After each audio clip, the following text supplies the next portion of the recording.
We pick up our passion reading with Jesus' trial before the high priest.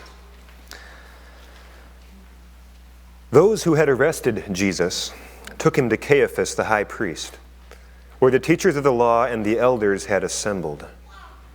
But Peter followed him at a distance, right up to the courtyard of the high priest. He entered and sat down with the guards to see the outcome. The chief priests and the whole Sanhedrin were looking for false evidence against Jesus so they could put him to death. But they did not find any, though many false witnesses came forward. Finally, 2 came forward and declared, "This fellow said, 'I am able to destroy the temple of God and rebuild it in 3 days.'"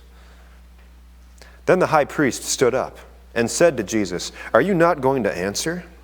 What is this testimony that these men are bringing against you?" But Jesus remained silent. The high priest said to him, "I charge you under oath by the living God. Tell us if you are the Christ, the Son of God." "Yes, it is as you say," Jesus replied.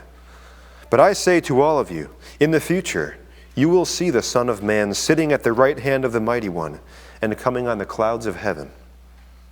Then the high priest tore his clothes and said, "He has spoken blasphemy.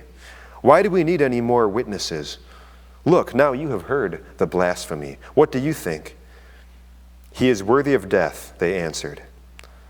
Then they spit in his face and struck him with their fists. Others slapped him and said, "Prophesy to us, Christ. Who hit you?" Now Peter was sitting out in the courtyard, and a servant girl came to him. "You also were with Jesus of Galilee," she said. But he denied it before them all. "I don't know what you're talking about," he said. Then he went out to the gateway, where another girl saw him and said to the people there, "This fellow was with Jesus of Nazareth." He denied it again with an oath, "I don't know the man." After a little while, those standing there went up to Peter and said, "Surely you are one of them, for your accent gives you away." Then he began to call down curses on himself, and he swore to them, "I don't know the man." Immediately a rooster crowed. Then Peter remembered the word that Jesus had spoken, "Before the rooster crows, you will disown me 3 times."